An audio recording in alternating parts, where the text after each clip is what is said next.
The sun has vanished beyond the western horizon, leaving the Nile Valley wrapped in the gentle embrace of twilight. And in this sacred hour, between day and night, between the world of the living and the realm of the dead, something ancient stirs in the desert air. The great river flows with the sound of eternity itself, its waters catching fragments of starlight like scattered diamonds across black silk, while along its banks the monuments of a civilization that touched the very gods rise from the sand like prayers carved in stone.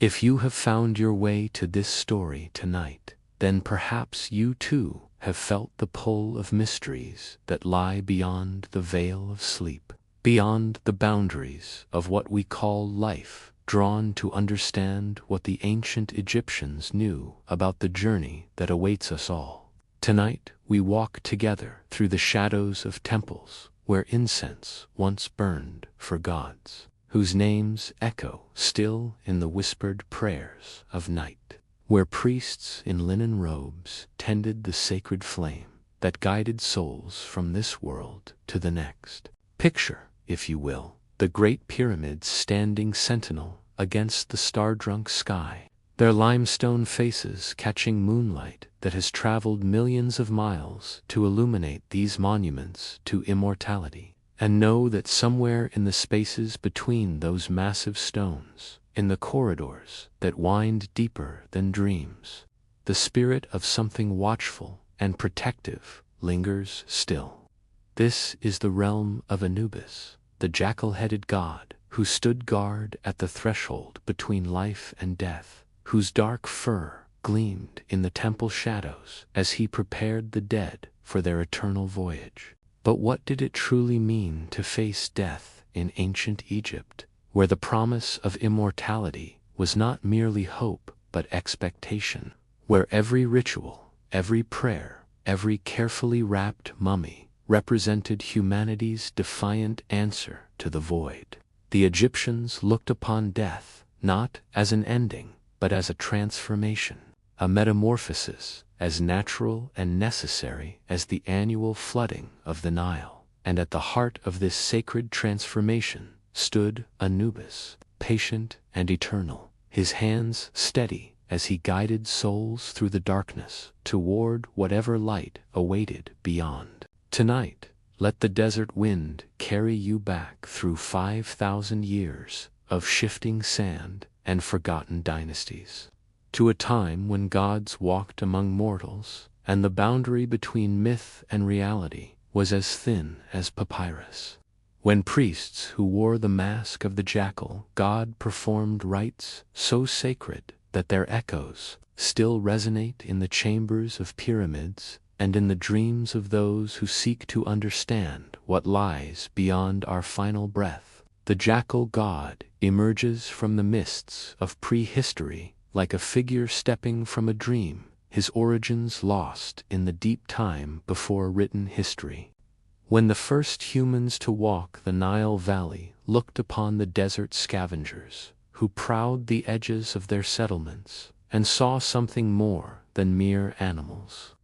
These early peoples, whose names have been swallowed by millennia, observed how jackals moved through the liminal spaces of their world, neither fully wild nor domestic creatures, who thrived in the borderlands between civilization and wilderness, between the fertile valley and the endless desert, between the familiar and the unknown. In those twilight hours when the desert came alive with sounds both haunting and beautiful, when jackals called to one another across the dunes in voices that seemed to carry messages from another realm entirely, the ancient Egyptians began to perceive something profound in these creatures who made their homes among the tombs and burial grounds. Here were animals who showed no fear of death, who walked freely among the places where humans laid their beloved dead to rest, and who seemed to serve as natural guardians of the threshold between the world of the living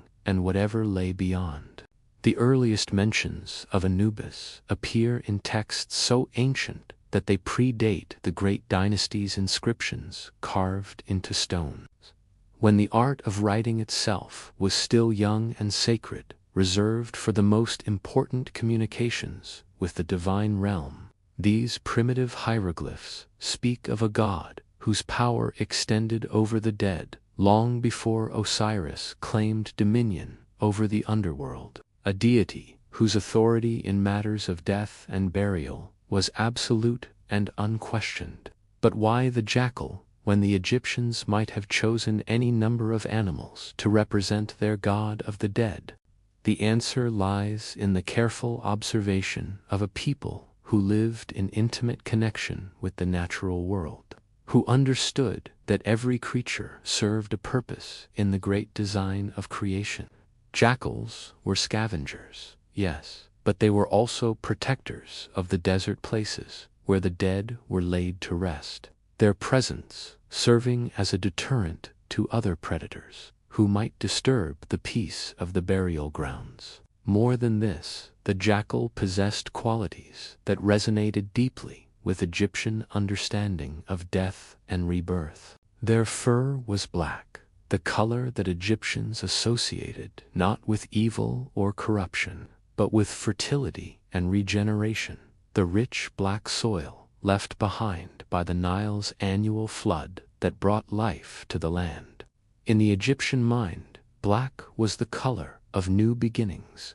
of potential realized, of the fertile darkness from which all life emerged and to which it must eventually return. The jackal god, who would become known as Anubis, began as something far more primal and immediate than the sophisticated deity we know from later periods, a raw expression of humanity's need to find protection and guidance in the face of mortality. In those early centuries, when Egypt was still a collection of isolated communities struggling to survive in a harsh landscape, death was not the elaborate ritual journey it would later become, but a simple fact of existence that required divine intervention to navigate safely. As the centuries passed and Egypt grew into a unified kingdom under the pharaohs, the simple jackal spirit of the desert graves evolved into something far more complex and nuanced.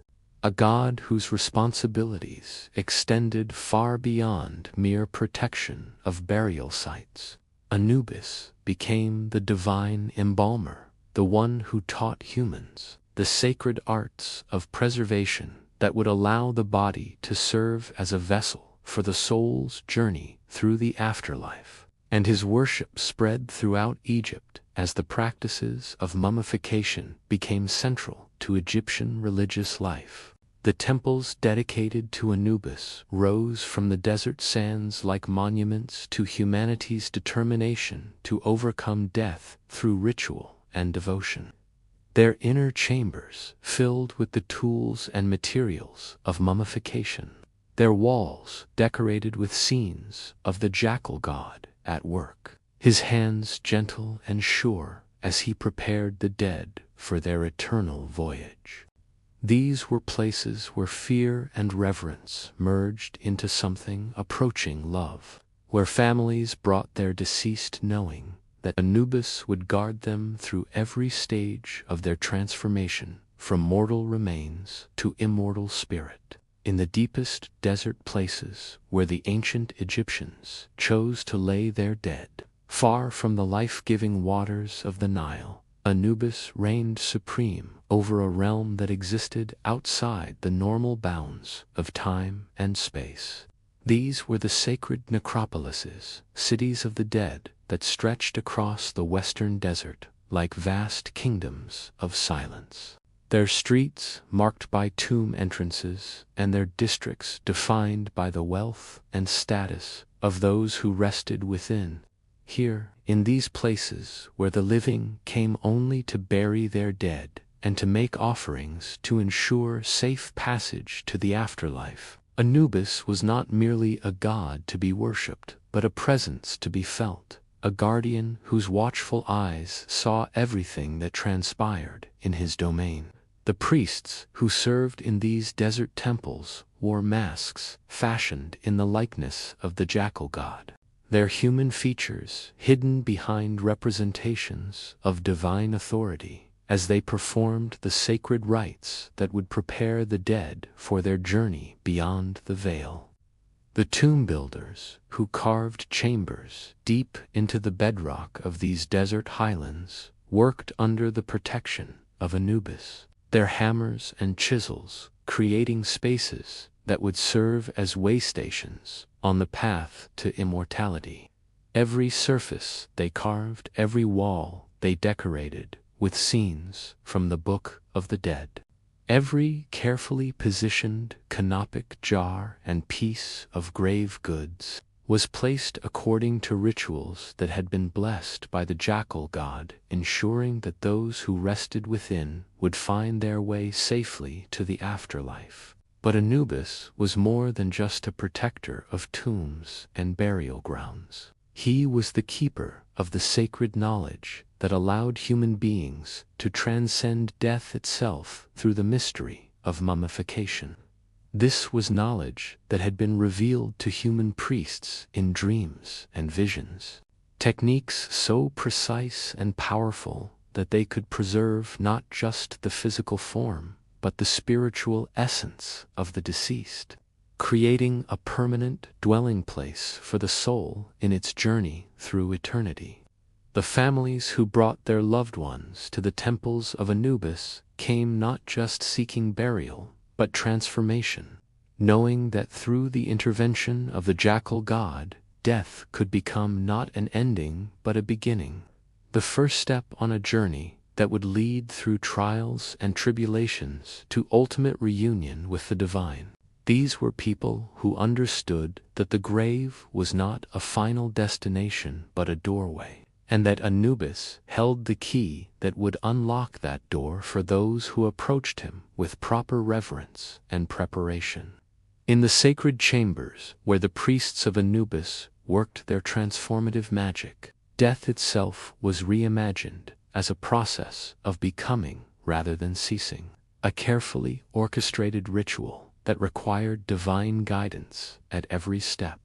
The jackal god presided over these proceedings not as a distant deity, but as an active participant, his presence felt in every prayer, whispered over the bodies of the dead, every protective amulet placed within the wrappings, every symbolic gesture that reinforced the connection between the mortal remains and the immortal spirit they once housed. The desert wind carried the prayers of these ancient priests across thousands of years, their words still echoing in the empty chambers of abandoned temples, still calling upon Anubis to watch over the dead and guide them safely through the dangers that awaited in the afterlife. These were not mere words, but binding contracts with divinity.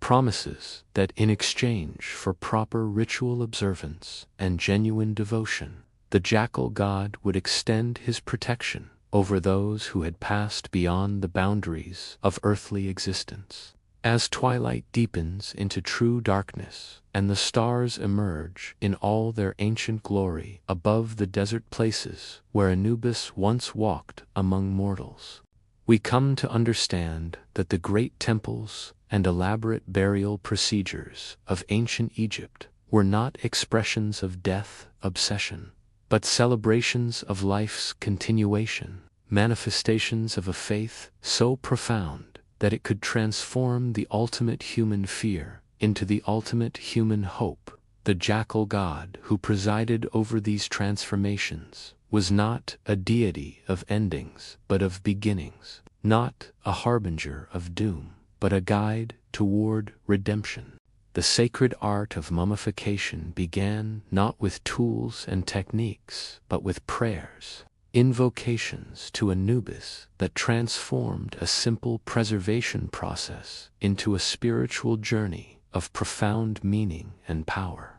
In the sacred workshops where this work was performed, spaces that existed on the boundary between the mundane world and the realm of the divine, every action was guided by rituals that had been perfected over thousands of years, each step in the process carrying symbolic weight that extended far beyond its practical purpose. The body arrived at these sacred places accompanied by grieving family members and priests who chanted hymns of passage, songs that called upon Anubis to receive the deceased into his protection and to guide them through the transformation that would prepare them for the afterlife. This was not a grim proceeding but a celebration, a recognition that death had opened a doorway to possibilities that transcended anything available to mortal existence, and that, through the intercession of the jackal god, that doorway could be safely navigated. The first stage of mummification involved purification, the washing of the body with waters that had been blessed by the priests of Anubis and infused with sacred oils that carried the essence of desert plants known for their preservative properties. This cleansing was both physical and spiritual, removing not just the contamination of death, but any lingering attachments to the world of the living that might impede the soul's journey toward its divine destination. As the priests worked, they maintained a constant dialogue with Anubis, informing him of their progress and requesting his guidance in the more delicate aspects of the procedure. The removal of the internal organs was performed with surgical precision that would be impressive, even by modern standards, each organ carefully extracted and preserved separately in canopic jars that were placed under the protection of specific deities who served as lieutenants to Anubis in his sacred work. The brain, seat of consciousness and memory, was removed through the nasal cavity using bronze hooks of exquisite craftsmanship, tools that had been consecrated in the temples of Anubis and blessed with the power to separate the physical essence of thought from its spiritual counterpart. This was perhaps the most delicate moment in the entire process, requiring not just skill but divine inspiration to ensure that the removal of this vital organ did not damage the soul's ability to function in the afterlife. The heart, however, was left in place, for the Egyptians understood that this organ would be needed in the final judgment that awaited every soul in the Hall of Mat, where Anubis would weigh it against the feather of truth to determine the deceased's worthiness for eternal life. This heart would serve as both witness and evidence of the life that had been lived. Its weight on the divine scales, revealing whether the soul had lived in accordance with Mot, the cosmic principle of truth and justice that governed all existence. The body cavity, now emptied of its mortal contents, was filled with natron, a naturally occurring salt found in the Egyptian desert that possessed remarkable preservative properties. This substance, which the priests regarded as a gift from the gods themselves, would draw moisture from the tissues over the course of 70 days, the sacred period during which the deceased would undergo their transformation from mortal remains to eternal vessel for the soul's return. During these 70 days, the body rested in natron, while prayers were offered daily to Anubis, requesting his continued protection over the deceased and his guidance in the complex spiritual processes that were believed to be taking place beyond the perception of the living. Family members visited the sacred workshops to make offerings and to participate in rituals that maintained their connection to their departed loved one during this crucial period of transformation. The wrapping process that followed the natron treatment was itself a ritual of profound complexity. Each layer of linen carrying specific magical properties and symbolic meanings that had been developed over centuries of religious practice. The finest linen available was used for this purpose, cloth that had been woven in the temples and blessed by the priests of Anubis before being applied to the preserved remains.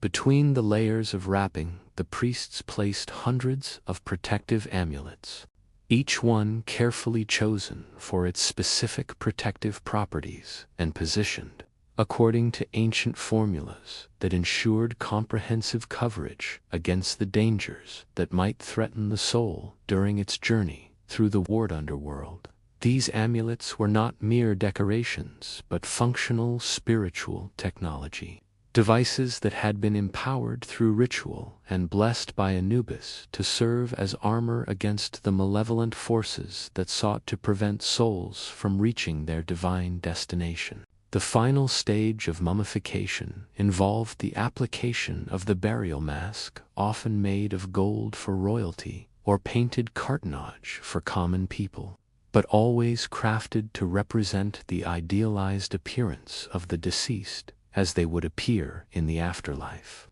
This mask served not just as protection for the head and face, but as a kind of spiritual passport, identifying the deceased to the gods and goddesses who would encounter them on their journey through the underworld. As the completed mummy was placed in its coffin, the priests of Anubis performed the opening of the mouth ceremony, a ritual that restored to the deceased all the senses and abilities they would need to function in the afterlife. Through sacred words and symbolic gestures, the jackal god was called upon to breathe life into the preserved form, to awaken the spiritual faculties that had been dormant during the mummification process, and to prepare the soul for the trials that lay ahead in the judgment hall of the gods. The moment of death, in the Egyptian understanding, marked not an ending, but a transition, the beginning of a journey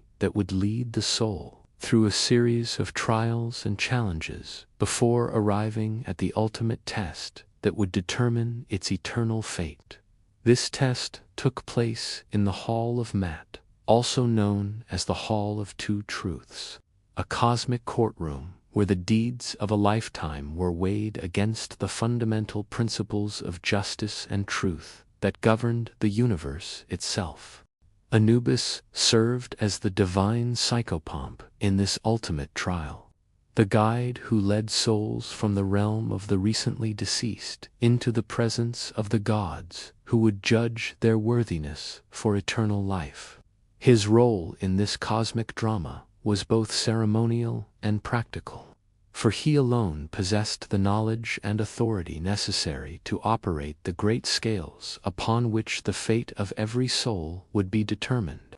The Hall of Mat existed outside normal space and time, a place where the usual laws of physics gave way to spiritual principles of far greater power and significance. Here, in a space that was simultaneously vast enough to contain the cosmos and intimate enough for personal judgment, 42 divine assessors sat in judgment over the deeds of mortals, each one responsible for evaluating a specific aspect of ethical behavior during earthly existence. The soul approaching this hall of judgment did so in the company of Anubis, who had guided them through the dangerous passages of the underworld, and who now stood ready to present them before the divine tribunal. The jackal god's presence provided both comfort and authority to the proceedings, for his reputation for fairness and impartiality was recognized throughout the pantheon of Egyptian deities. At the center of the hall stood the great scales of judgment, a balance so perfectly calibrated that it could weigh not just physical substances, but the moral weight of human actions accumulated over a lifetime. These scales had been crafted by the gods themselves according to principles of perfect justice, their sensitivity so acute that they could detect the slightest deviation from truth and righteousness in the heart of the deceased. On one side of these divine scales, Anubis placed the heart of the deceased, that organ which the Egyptians believed contained the essence of personality, memory, and moral character. This heart would serve as a complete record of the life that had been lived, every act of kindness and cruelty, every moment of truth and deception, every choice between righteousness and selfishness, recorded in its spiritual substance. On the other side of the scales, Mat herself placed her feather, the symbol of absolute truth and perfect justice that served as the standard against which all mortal behavior was measured. This feather was light as air, yet possessed of infinite weight, for it represented not just the absence of falsehood, but the active presence of cosmic order, the principle that maintained harmony throughout creation and made civilized existence possible. The weighing itself took place in perfect silence, with gods and souls alike holding their breath as the scales slowly found their balance point. Anubis watched with the intense focus of a judge whose decision would echo through eternity. His divine senses attuned to the slightest movement of the balance arms as they settled into their final position. If the heart proved lighter than or equal to the feather of Mat, the scales would balance perfectly, indicating that the deceased had lived in accordance with the principles of truth and justice, and was therefore worthy of eternal life in the field of reeds. In such cases, Anubis would smile with satisfaction and guide the successful soul toward the paradise that awaited them, a realm where all suffering would cease and perfect happiness would reign forever. But if the heart proved heavier than the feather, weighed down by the accumulated guilt of a lifetime spent in violation of Ma'at, the scales would tip toward damnation, and the fate that awaited such a soul was terrible beyond description. For lurking beside the scales was Ammit, the devourer of hearts, a creature with the head of a crocodile, the torso of a lion, and the hindquarters of a hippopotamus, who stood ready to consume the hearts of the unworthy and condemn them to complete annihilation. Anubis took no pleasure in such outcomes, for his nature was fundamentally protective and nurturing toward all souls who came before him seeking judgment. Yet his commitment to absolute justice meant that he could not allow personal feelings to influence his handling of the divine scales. And when a heart proved too heavy with sin to merit salvation, he would step back with solemn regret and allow Ammit to perform her terrible duty. The judgment process was not merely a mechanical weighing of good deeds against bad, but a comprehensive evaluation of the soul's fundamental character and its alignment with the cosmic principles that governed existence itself. The 42 divine assessors considered not just actions but intentions, not just public behavior but private thoughts, not just momentary choices but lifelong patterns of moral development or decay. Throughout this process, Anubis served not just as operator of the scales, but as advocate for the soul being judged, presenting evidence of any mitigating circumstances that might tip the balance toward mercy rather than condemnation. His intimate knowledge of human nature, gained through millennia of guiding souls through the trials of death and judgment, made him uniquely qualified to understand the complex factors that shaped mortal behavior, and to argue for compassion where compassion was warranted. The cosmic significance of these judgments extended far beyond the fate of individual souls. For each decision made in the Hall of Mat reinforced the fundamental principles of justice and truth that held the universe together. By maintaining perfect standards of judgment, Anubis and his fellow deities ensured that the cosmos remained ordered and stable, that good continued to be rewarded and evil punished, and that the great cycle of death and rebirth could continue to function as designed. As the eons passed and the great civilization of ancient Egypt evolved through its various dynasties and periods of glory and decline, the role of Anubis in the cosmic order underwent significant transformation, particularly with the rise of Osiris to prominence as the primary deity of death and resurrection. This shift represented not a diminishment of Anubis's importance, but rather a refinement of his divine responsibilities, a recognition that the complex business of judging and guiding souls required a hierarchy of divine specialists working in perfect cooperation. Osiris, the green-skinned god of resurrection, who had himself experienced death and rebirth, became the supreme judge of the dead, the final authority who pronounced sentence upon souls after they had been weighed in the scales of Anubis. This division of responsibility reflected the Egyptian understanding that death and rebirth were processes too complex to be managed by any single deity, requiring instead a team of divine specialists, each contributing their unique expertise to the cosmic enterprise of salvation. In this new arrangement, Anubis retained his role as the guide and protector of souls, making their journey through the underworld the divine psychopomp who shepherded the recently deceased through the dangerous passages that led from earthly death to divine judgment. His knowledge of the underworld's geography and his skill in protecting souls from the various demons and malevolent spirits that haunted those dark regions made him indispensable to the process of achieving immortality. The relationship between Anubis and Osiris was characterized not by rivalry but by mutual respect and complementary function, each god recognizing the essential nature of the other's contribution to their shared mission of guiding souls toward eternal life. Anubis brought to this divine partnership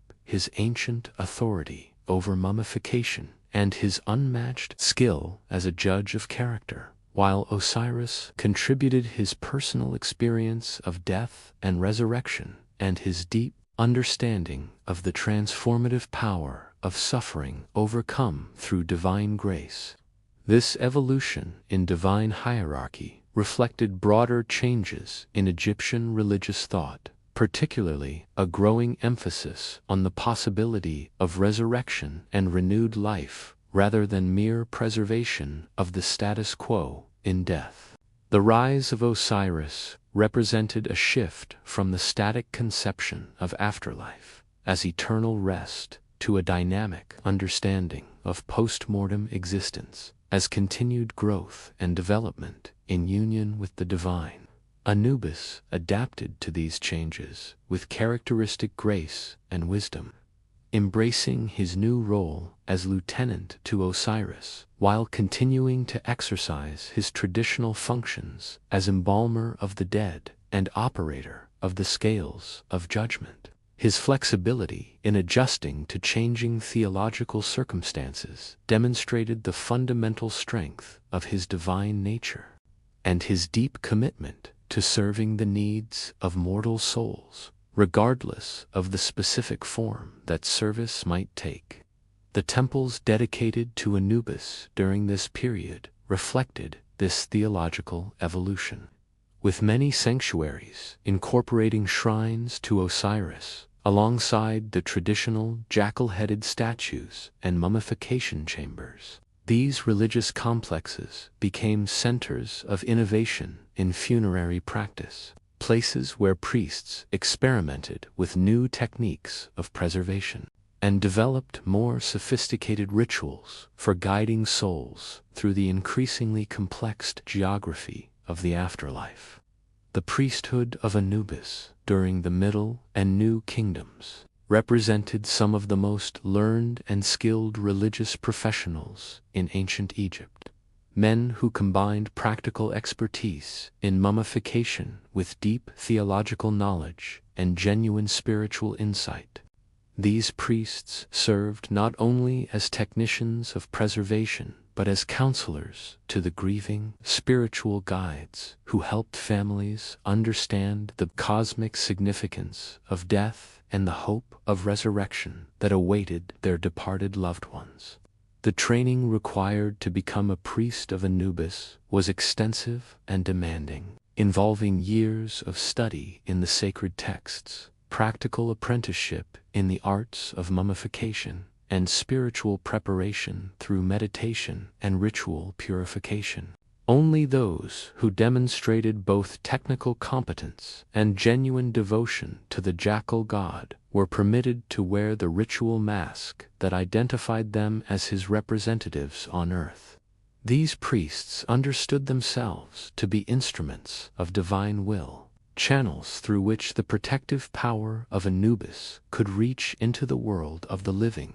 to comfort the grieving and prepare the dead for their eternal journey. Their work was seen not as a profession, but as a sacred calling, a form of divine service that connected them intimately with the cosmic processes of death and rebirth that governed all existence. The symbols associated with Anubis during this period became increasingly elaborate and sophisticated, reflecting the god's central role in Egyptian religious life and the deep reverence in which he was held by people of all social classes. The image of the black jackal, either in full animal form or as a human figure with a jackal head, appeared on everything from royal sarcophagi to humble amulets worn by common people, serving as a constant reminder of divine protection available to all who approached death with proper preparation and sincere faith. The black color of Anubis's fur carried profound symbolic meaning in Egyptian religious thought, representing not darkness or evil, but the fertile soil of the Nile Delta, the rich earth, from which all life emerged and to which it would eventually return. This association with fertility and regeneration made Anubis a symbol not just of death, but of the potential for new life that existed within death. The promise that apparent endings could become beginnings for those who possessed sufficient faith and courage. The jackal itself, as the animal form chosen to represent this great deity, embodied qualities that the Egyptians found deeply meaningful in their contemplation of mortality and transcendence. Jackals were creatures of the liminal spaces, animals that thrived in the borderlands, between civilization and wilderness, between the known and the unknown, and their natural behavior as guardians of burial grounds made them perfect symbols for a god whose primary responsibility was protecting souls during their most vulnerable transition. The artistic representations of Anubis that adorned temples and tombs throughout Egypt demonstrated extraordinary sophistication in their use of symbolic language to convey complex theological concepts. The god was typically shown in profile, his pointed ears alert to the prayers of the faithful, his eyes gazing steadily toward the western horizon, where the sun died each day and where the entrance to the underworld was believed to be located.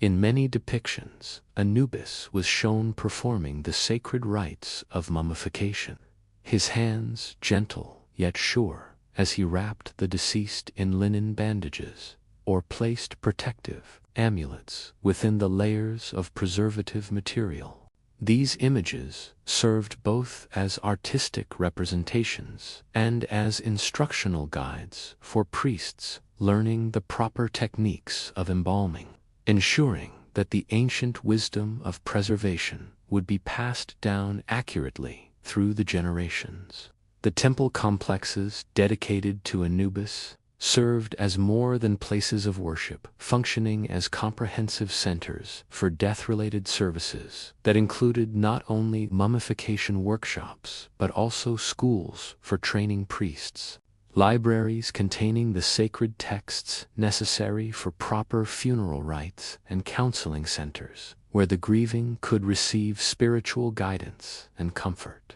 These institutions played a crucial role in maintaining the continuity of Egyptian civilization by ensuring that the sacred knowledge necessary for achieving immortality remained available to all who sought it. In the sacred geography of Egyptian religious imagination, the afterlife was not a single destination, but a complex landscape of regions and kingdoms, each with its own characteristics and challenges, each requiring specific knowledge and preparation to navigate successfully. This was the field of reeds, a realm that mirrored the earthly Egypt in its basic geography, but perfected it in every detail, creating a paradise where all the limitations and sufferings of mortal existence were transcended, while all its joys and pleasures were infinitely enhanced. The journey to this celestial Egypt was neither automatic nor guaranteed,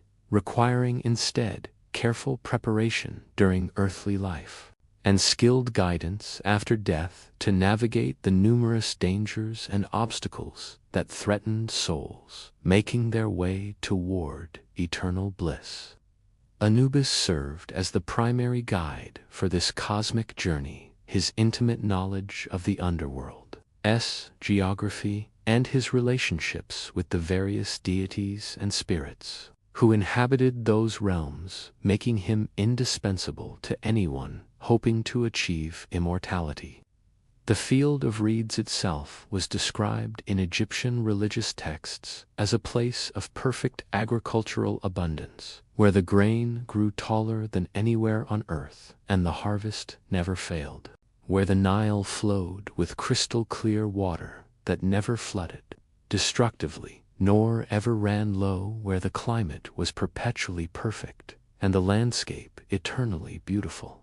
This was not merely a place of physical pleasure, but a realm of spiritual fulfillment, where souls could engage in meaningful work and creative expression while enjoying perfect communion with the divine. But reaching this paradise required successfully navigating the Duat, the Egyptian underworld, a realm of shadowy passages and dangerous crossroads where unwary souls could easily become lost or fall victim to the various demons and malevolent spirits that sought to prevent their progress toward salvation. The geography of the Duat was complex and ever-changing, its landmarks shifting according to cosmic principles that only divine beings could fully comprehend. Anubis possessed complete mastery of this underworld geography, his knowledge encompassing not only the major routes and landmarks, but also the hidden shortcuts and secret passages that could speed a soul's journey or provide refuge during times of particular danger. His guidance was therefore invaluable to souls making their way through these treacherous regions. His presence providing both protection from hostile forces and assurance that they were following the correct path toward their ultimate destination. The various regions of the Duat each presented their own unique challenges and opportunities for spiritual growth, requiring souls to demonstrate different virtues and overcome different forms of temptation as they progressed toward the final judgment that would determine their eternal fate. Some areas tested courage in the face of terrifying manifestations, while others examined compassion through encounters with suffering spirits, and still others evaluated wisdom through complex riddles and moral dilemmas. Throughout all these trials, Anubis remained a constant companion and counselor, offering encouragement when souls faced their deepest fears and providing practical advice when they encountered seemingly impossible obstacles. His presence transformed what might have been a terrifying ordeal into a meaningful journey of spiritual development. an opportunity for growth and transformation that prepared souls for the enhanced existence that awaited them in the field of reeds. The Egyptian conception of paradise was notably democratic in its vision, offering equal opportunities for eternal happiness to people of all social classes and backgrounds, provided they had lived according to the principles of Mat and had prepared properly for their post-mortem journey. This egalitarian aspect of Egyptian afterlife beliefs reflected the god Anubis's own character, for he was known to show no favoritism based on worldly status or wealth, judging all souls according to the same divine standards of truth and righteousness. In the field of reeds, the blessed dead could engage in all the activities they had enjoyed during earthly life, but without any of the limitations or frustrations that had constrained their mortal existence. Farmers could tend crops that grew perfectly without effort. Artists could create works of surpassing beauty using materials that never deteriorated. Scholars could pursue knowledge without the barriers of finite time or limited access to information, and all could enjoy the company of loved ones without fear of separation or loss. The role of Anubis in this blessed realm was that of eternal guardian and guide, continuing to watch over the souls he had shepherded through the dangers of death and judgment, ensuring that their happiness remained complete and their spiritual development continued throughout eternity. His presence in paradise was not intrusive but supportive, available whenever needed but allowing the blessed dead complete freedom to pursue their own interests and relationships. This vision of the afterlife as a place of continued growth and development rather than static perfection reflected the sophisticated understanding of human nature that characterized Egyptian religious thought, recognizing that true happiness required not just the absence of suffering,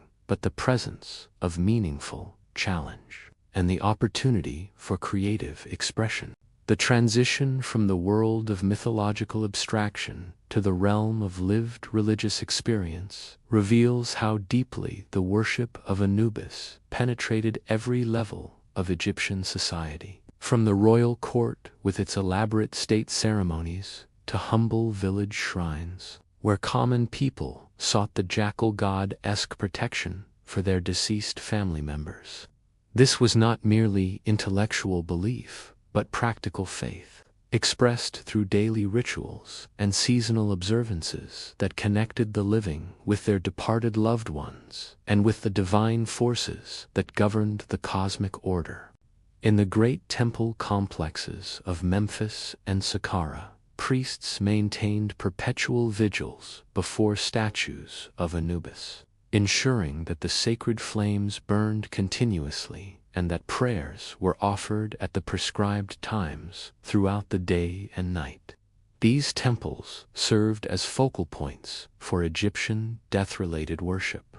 places where the most important funeral rites were performed, and where the most sacred relics associated with the jackal god were preserved and venerated. The daily liturgy performed in these temples followed patterns that had been established thousands of years earlier, with priests wearing the traditional jackal masks as they carried out rituals of purification, offering, and prayer that maintained the connection between the human and divine realms. These ceremonies were not mere formalities, but living expressions of faith, opportunities for the community to participate in the cosmic processes of death and rebirth that Anubis governed. But the worship of Anubis extended far beyond the formal temple precincts into the homes and daily lives of ordinary Egyptians, who kept small shrines dedicated to the jackal god in their houses and who invoked his protection during times of illness or danger. These household shrines typically featured small statues or paintings of Anubis alongside offerings of food, flowers, and incense, creating sacred spaces where families could maintain their connection with divine protection. The seasonal festivals dedicated to Anubis drew participants from throughout Egypt, pilgrims who traveled great distances to participate in celebrations that combined religious observance with community fellowship and cultural expression.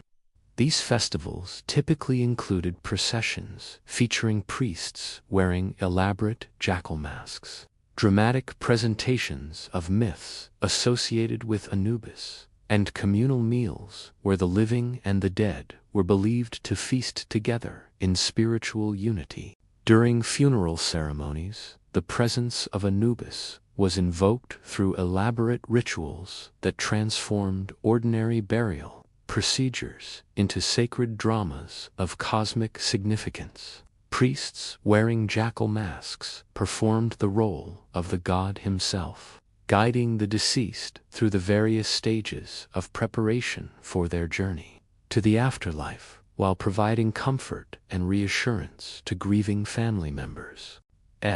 Faith in the cosmic order and their confidence in the possibility of achieving immortality through proper preparation and divine grace. These prayers served multiple functions simultaneously, honoring the deceased, comforting the living, and maintaining the spiritual connections that held Egyptian society together across the boundaries of life and death. The offerings made to Anubis ranged from simple flowers and food items that any family could afford to elaborate golden statues and precious jewelry that demonstrated the devotion of wealthy patrons. But the value of these offerings was measured not in material terms, but in the sincerity of faith they represented. For Anubis was believed to be more impressed by genuine devotion than by ostentatious display.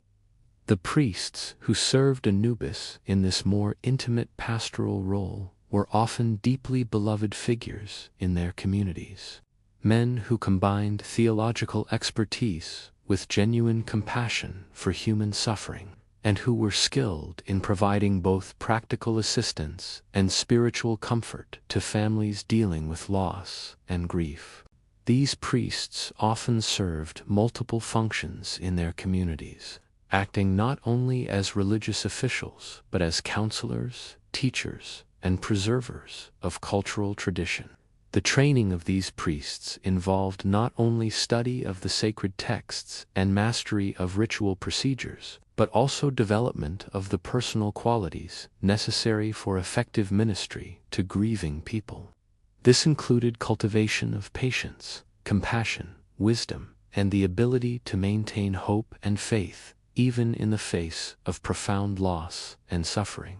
The influence of Anubis worship on Egyptian daily life extended beyond explicitly religious contexts into areas such as medicine, law, and social organization, as the principles of truth and justice that the jackal god embodied were seen as fundamental to all aspects of civilized existence. The oath-taking ceremonies used in legal proceedings often invoked Anubis as witness to the truth of testimony, while medical practitioners sought his guidance in treating illnesses that threatened to lead to death. The artistic and cultural legacy of Anubis worship enriched Egyptian civilization in countless ways, inspiring works of sculpture, painting, literature, and music that expressed the community's deepest insights about the meaning of life and death.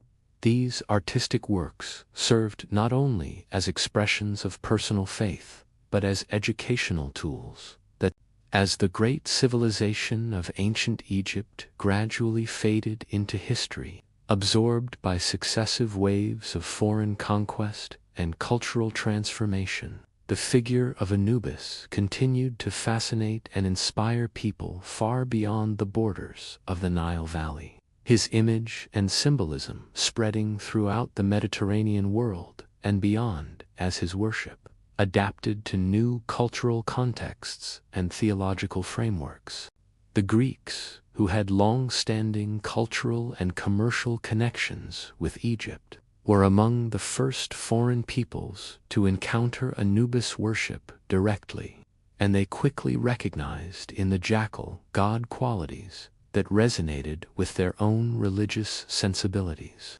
The Greek identification of Anubis with Hermes, their messenger god, who also served as a guide for souls traveling to the underworld, represented an early example of the theological synthesis that would characterize the Hellenistic period. This Greek-Egyptian fusion produced a hybrid deity known as Anubis, who combined the jackal head and death-related functions of Anubis with the winged sandals and caduceus, staff of Hermes, creating a figure who embodied both traditions while transcending the limitations of either alone. Anubis became particularly popular among Greek-speaking communities in Egypt and throughout the Eastern Mediterranean, where his worship provided a bridge between Egyptian and Greek religious traditions. The Romans, who inherited much of their Egyptian knowledge from the Greeks, initially approached Anubis worship with some suspicion, viewing it as part of the exotic foreign cults that threatened traditional Roman religious values. However, as Roman contact with Egyptian culture deepened through conquest and administration of Egypt as a Roman province, attitudes toward Anubis began to shift toward greater acceptance and even adoption. Roman soldiers stationed in Egypt often developed personal devotions to Anubis, seeing in the jackal god a protector who could shield them from the dangers of military life and guide them safely through the trials of death if they fell in battle. These military devotions helped spread Anubis worship throughout the Roman Empire, as soldiers carried their religious practices with them when they were transferred to other provinces. As Egyptian priests working within the Roman administrative system developed new interpretations of their traditional beliefs that incorporated elements of Roman philosophy and religious practice, these synthetic approaches often emphasized the universal aspects of Anubis's protective functions, while downplaying specifically Egyptian cultural elements that might seem foreign to Roman sensibilities. The artistic representations of Anubis from the Roman period show clear evidence of this cultural synthesis,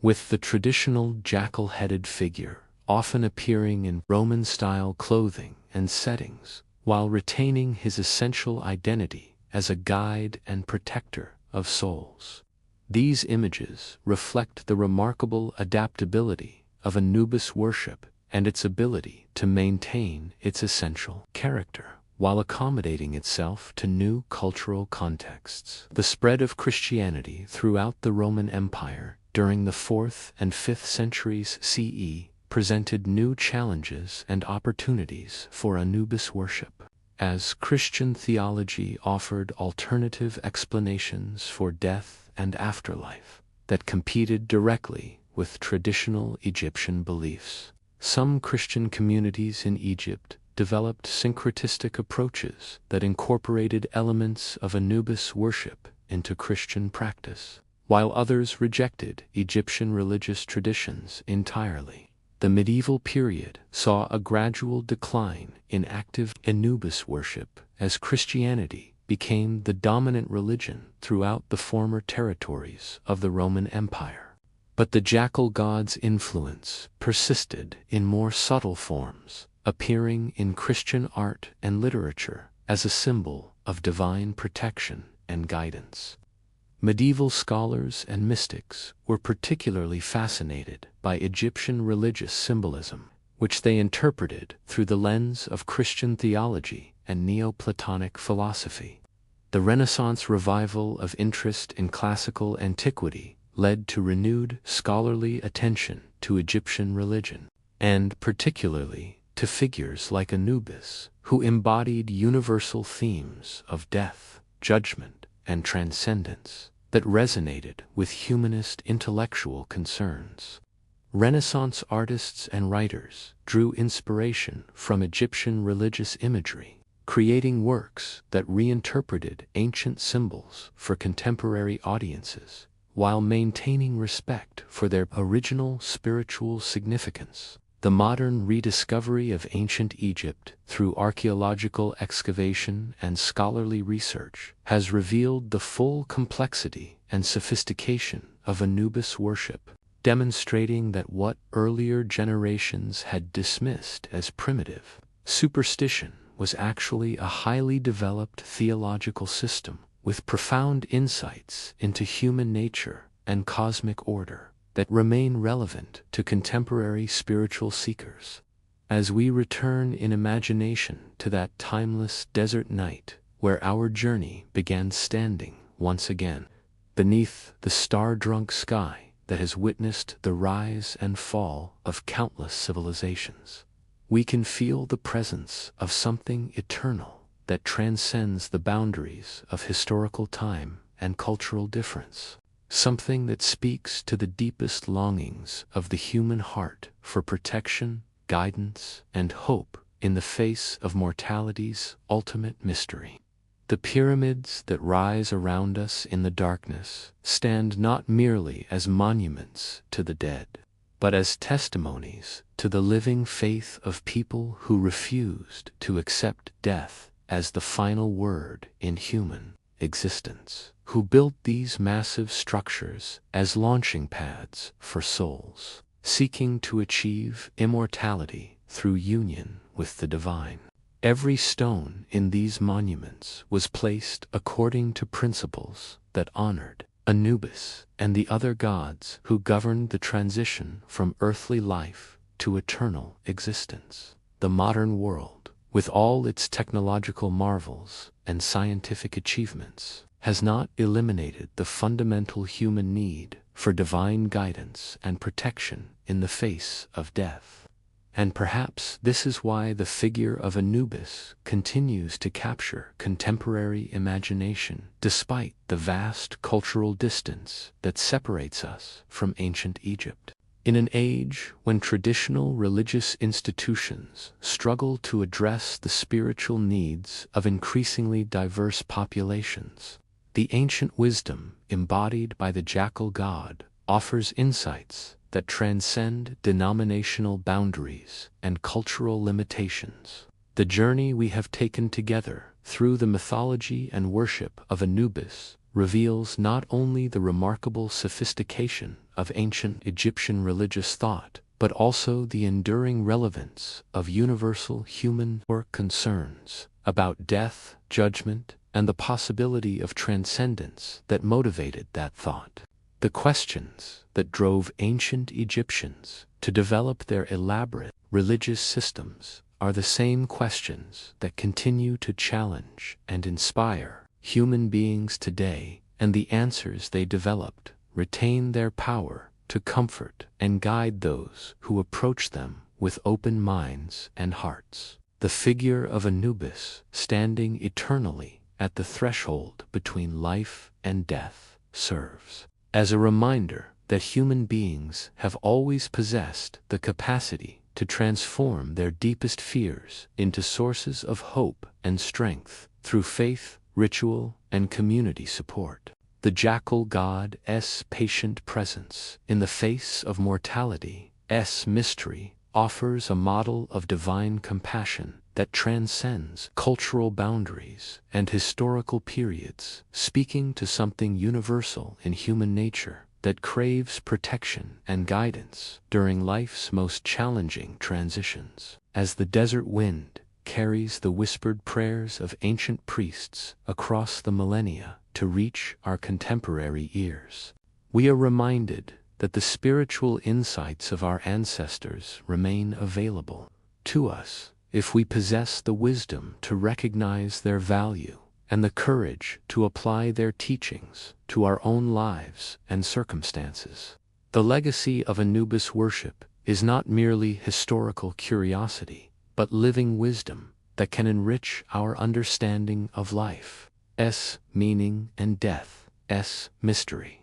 The stars that shine above us tonight are the same stars that guided ancient Egyptian souls on their journey through the underworld toward the field of reeds. And in their eternal light we can still glimpse something of the divine order that Anubis served and protected throughout his long tenure as guardian of the threshold between worlds. These stars remind us that we too are part of a cosmic story that extends far beyond our individual lives and experiences. A story in which death is not defeat, but transformation, not ending, but beginning.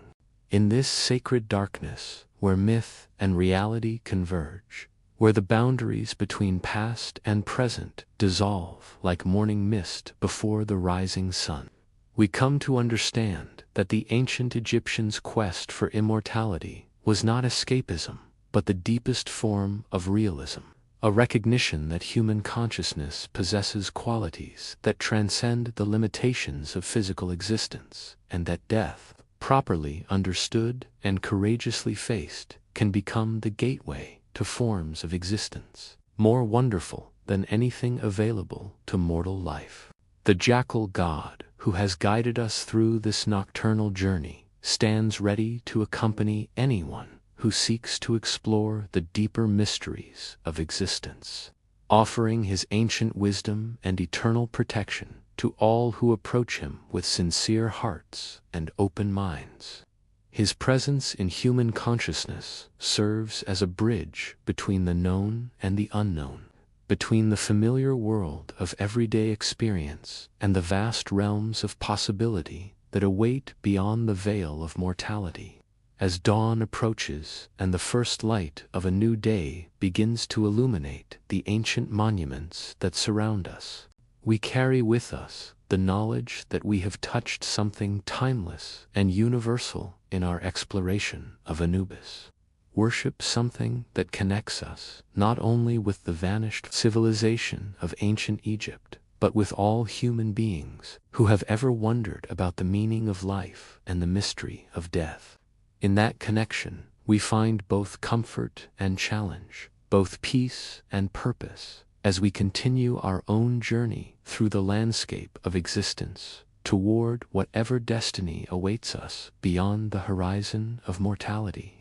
The eternal stars fade slowly into the growing daylight, but their message remains clear in our hearts and minds, a reminder that we are part of something larger and more significant than our individual fears and hopes. Participants in a cosmic drama where every soul has value and every life has meaning, where death itself serves not as conqueror, but as midwife, two forms of existence that surpass our wildest dreams and highest aspirations. In this understanding, the ancient wisdom of Anubis lives on, as relevant and powerful today as it was when the first temples rose from the desert sand in his honor, offering guidance and protection to all who seek to navigate the great transition that awaits every living being, and promising that whatever lies beyond the threshold of death,